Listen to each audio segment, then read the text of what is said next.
Hello বন্ধুরা, আসসালামু আলাইকুম। এই যে আপনাদেরকে বলেছিলাম আগের ভিডিওতে যে আমি দিনহাটায় যাচ্ছি।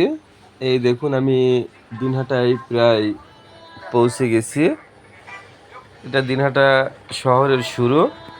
দিনহাটা হচ্ছে কোচবিহার জেলার একটা থানা প্লাস একটি মহকুমা। মহকুমা বলতে আমাদের এখানে নাই। মহকুমা বলতে 3টি 4টি বা 5টা থানার একটা হেড থানা হয়ে থাকে, তাকে বলা হয় মহকুমা। এই দিনহাটা হচ্ছে কোচবিহার জেলার একটা মহকুমা।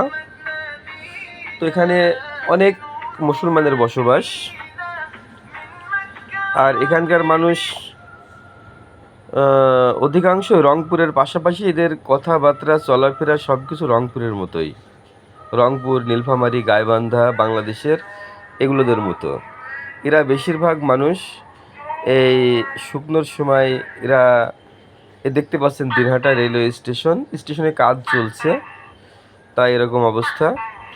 তো এরা বেশিরভাগই এরা এই শুকনোর সময় দিল্লি বা কেরালা, মুম্বাই, আপনার হায়দ্রাবাদ, হরিয়ানা বিভিন্ন জায়গায় কাজ করে।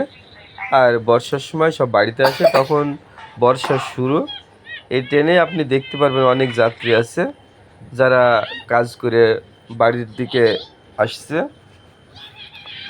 তো ভিউয়ার্স, দেখতে পাচ্ছেন স্টেশনে আসলে কাজ চলছে, তাই খুব একটা সুন্দর দেখা যাচ্ছে না।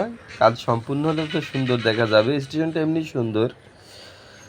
তো এই দিনহাটাতে এরশাদ সাহেবের বাড়ি। তো আমি পরবর্তীতে দেখানোর চেষ্টা করব। খুদা হাফেজ, ভালো থাকবে।